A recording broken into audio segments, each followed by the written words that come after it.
Spider-Man is finding himself thrown into the multiverse faster than pretty much any character in the MCU. Multiple Spider-Men will soon be meeting. There's already another Spider-Man actor playing the same character in the MCU and so forth. So finally, we hear from the brand new voice actor for Spider-Man. So let's get to that.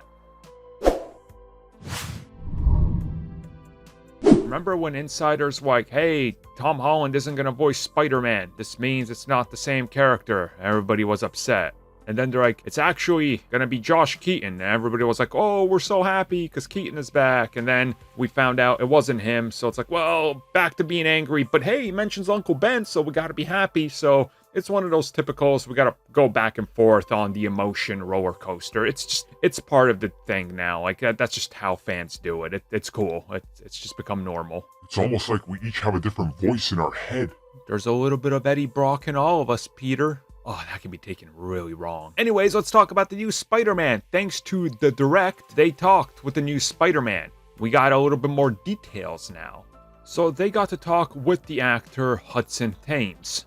And during this discussion, he talks about the approach to this, where essentially he went in, he did some voice casting, he didn't know what it was for, it was very secretive, he had no idea if it was for something Marvel or Disney or whatever it was like one of those casting auditions, and I am friends with a few voice actors, so they've told me about the details, and sometimes you're literally not told anything and you're reading things completely unrelated to anything. But he revealed that it was a little bit of time just after that, like a week or so later, that he got the call and he signed a bunch of papers and they told him, well, now you can't talk about it, but here's what it is. So you're going to voice Spider-Man. And he says that to him, it was really special.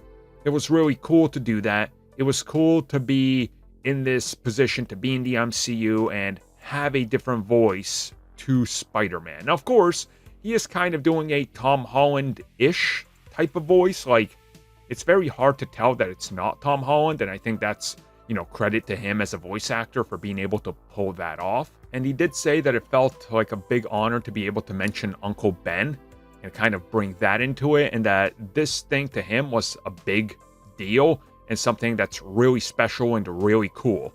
And hopefully he gets to do more. And they kind of leave it at that. And honestly, yeah, that's really cool. It's nice to hear about this and about this procedure and a new actor playing Peter Parker's Spider-Man. And in this part of the multiverse that we're in now and expanding into it, who knows what the plans could be for this character? For all we know, like, he could appear as a live-action version of that same Spider-Man in the multiverse. We all just go, oh, that's cool. It's a new type of Spider-Man, huh? A new Spider-Man. Sweet.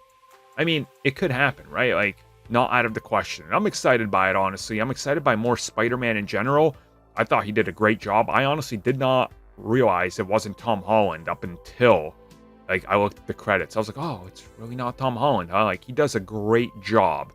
And, credit to him again.